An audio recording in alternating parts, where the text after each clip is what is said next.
resolusinya mendukung kemerdekaan penuh, jihad fisabilillah dan sebagainya.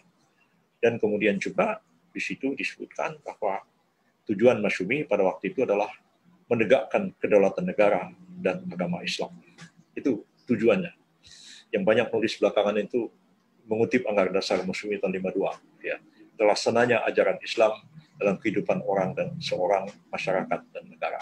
Itu sebenarnya itu Anggaran Dasar tahun 52. Bukan Anggaran Dasar tahun 1945 yang dirumuskan dalam KUI di Jogja itu. Nah tadi dikatakan ini baru menjadi perdebatan sengit lagi ketika konstituante bersidang. Lagi-lagi ada 3 dasar negara, Pancasila, Islam, sosial ekonomi yang didukung oleh PSI. Tapi sosial ekonomi mundur, gabung Pancasila. Pancasila ini macam-macam nih. Dari mulai yang paling kiri sampai yang paling kanan. Yang paling kanan itu ada I. Kasimo dari Partai Katolik, tokoh-tokoh dari Partai Kristen Indonesia, PNI, Ruslan Abdul Ghani, dan lain-lain, sampai PKI, DNID, Nyoto, dan lain-lain. Semuanya mendukung Pancasila. PKI pun mendukung Pancasila. Ya. Jadi, dan tafsiran mereka tentang Pancasila itu semua tabrakan satu dengan yang lain.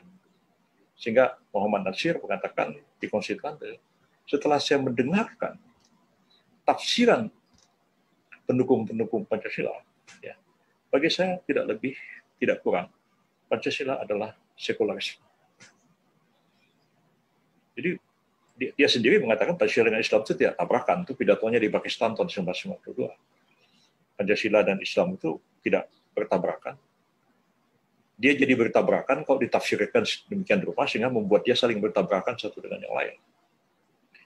Nah, akhirnya kita lihat di konstituante itu pun mereka coba untuk kompromi. Setelah semua berpidato, dan kemana kompromi? Komprominya kembali ke Piagam Jakarta lagi. Soekarno pada waktu itu melalui Juanda mengusulkan kembali ke UUD 45. Pihak Islam mengatakan kami setuju kembali ke UUD 45. Tapi tolong 7 kata Piagam Jakarta dimasukkan kembali. Dan disitulah dilakukan voting.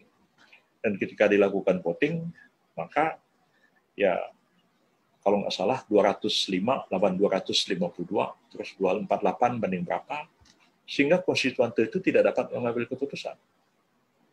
Sebab pasal 135 Undang-Undang sementara 50 mengatakan konstituante baru dapat ambil keputusan bila didukung oleh 2/3. Sedangkan pendukung Pancasila dan pendukung Islam itu kira-kira 48 berbanding 52 Pancasila, 48 Islam, 48% Islam. Di dalam 52 itu ada PKI, ada Akuma, ada Angkatan Komunis Muda, dan lain-lain di situ. Sekiranya orang-orang PKI itu tidak gabung di situ, barangkali yang suara mendukung Islam itu lebih banyak daripada yang mendukung Pancasila yang sebenarnya. Nah, jadi karena konstituante tidak bisa ambil keputusan, tidak mencapai 2/3. Artinya apa? Artinya, baik Islam maupun Pancasila, dua-duanya tidak bisa dijadikan dasar negara. Kenapa? Karena tidak dukung 2/3 anggota konstituante. Ya. Saya minta maaf bicara begini, agak radikal omongannya. Tapi, ya, itu adalah tafsir sejarah, tafsir abstrak. Seperti itu keadaannya. Jadi, karena itu mereka pulang ke daerah masing-masing. Lalu ya Nasution punya agenda, Bung Karno punya agenda. Lantas sampailah ya kabinet bubar, kabinet Ali dibentuk kabinet darurat ekstra parlementer di bawah Juanda. Daerah-daerah bergolak, ya terjadi PRRI dan Pramesta. Dan segala macam peristiwa sosial politik terjadi. Dengan dukungan militer Angkatan Darat pada waktu itu, akhirnya Soekarno mendekretkan berlakunya UUD 45 pada tanggal 5 Juli tahun 1999, dan rumusannya itu sangat kompromis lagi. Di situ mengatakan bahwa kami berkeyakinan, kata Presiden, ya, bahwa Piagam Jakarta 22 Juni 1945 menjiwai Undang-Undang 45 dan merupakan rangkaian kesatuan dengan konstitusi tersebut. Itu dalam konsiderannya, dan kemudian memutuskan dekret pelaku 45 bubarkan konstituante dan sebagainya. Ini semua lahan penafsiran. Ya.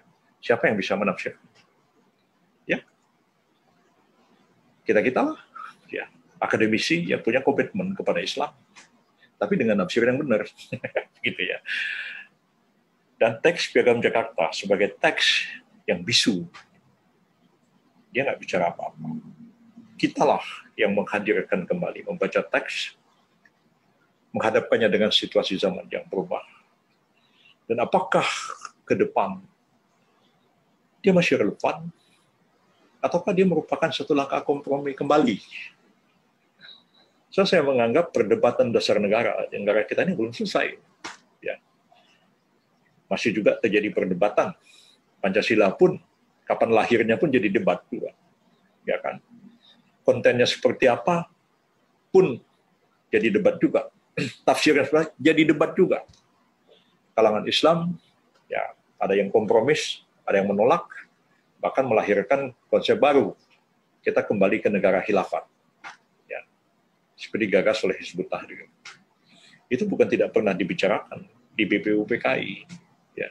Sukiman waktu itu mengatakan, ketika ditanya apakah kita mau republik atau kerajaan, Sukiman mengatakan, ya, kalau kita melihat pada sejarah Islam, maka masa khilafat Khulafaur Rasyidin itu adalah sebuah sistem yang lebih mendekati republik daripada sebuah kerajaan.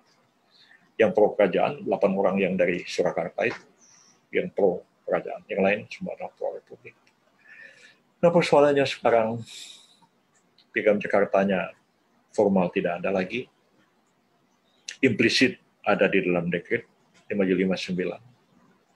Tapi apakah spiritnya hilang atau tidak? Ya, orang seperti Pak Hatta mengatakan, kalau dia sejauh mengenai ketentuan-ketentuan hukum Islam, ya kan bisa dibikin undang-undang tersendiri yang mengatur orang Islam. Dan saya kira sudah banyak kemajuan dicapai dalam hal itu. Ya. Saya sendiri waktu Menteri Kehakiman mengatakan begini, sumber hukum kita dalam membentuk hukum nasional itu dari mana? Sumber rujukan kita dalam membentuk hukum nasional itu pertama adalah hukum Islam sebagai the living law, hukum yang hidup di tengah-tengah masyarakat. Yang kedua adalah hukum adat, segala suku yang ada. Yang ketiga adalah hukum ex-kolonial Belanda yang sudah diterima oleh kita sendiri. Enggak semua yang dibikin Belanda itu jelek juga, enggak, banyak yang bagus-bagus juga yang sudah kita terima. Hukum acara kita terima semua. Bahkan pengadilan agama pakai HI ya, begitu. Lalu konvensi-konvensi internasional yang sudah kita ratifikasi, itu kita jadikan sumber rujukan dalam membangun hukum nasional kita. Karena itu saya berpendapat bahwa dalam hal-hal yang bersifat umum di bidang public law, sebenarnya proses transformasi dari syariah kepada hukum nasional itu dapat kita lakukan. Dan saya melakukan itu diam-diam dulu. Berapa banyak undang-undang yang kita draft jadi, dan sekarang sebagian besar masih berlaku sekarang, termasuk undang-undang terorisme apa segala macam. Itu sebenarnya adalah kita menggali kaidah-kaidah syariah, ya, kemudian dituangkan dalam satu public law menyangkut pidana. Tapi yang menyangkut hukum privat, seperti hukum perkawinan, kewarisan, dan lain-lain, hibah wasiat, dan lain-lain, status anak angkat yang mungkin debatable dalam hukum Islam, itu memang harus dituangkan dalam bentuk satu undang-undang. Tidak cukup kompilasi yang dulu zamannya Pak Munawir oleh Pak Harto dibikinkan Kepres, diberlakukan sebagai acuan, tapi bukan sebagai terapan. Pada waktu saya jadi Menteri Sekretaris Negara, pada waktu itu bicara dengan Pak almarhum Pak siapa namanya itu lupa lagi saya, Menteri Agama, yang bekas kepala rumah tangga kepresidenan kita itu. Ya saya bilang, Pak, begini deh, ini sudah sampai ke Seknek, saya sedang telaah hukum terapan pengadilan agama. Itu menyangkut hukum material di pengadilan. Saya bilang 90% saya sudah setuju. Tinggal sebentar lagi saya finalkan. Tapi tiba-tiba saya diberhentikan sebagai Menteri Sekretaris Negara, dan pengganti saya Pak Hatta Rajasa mungkin tidak begitu mendalami persoalan-persoalan ini, sehingga RUU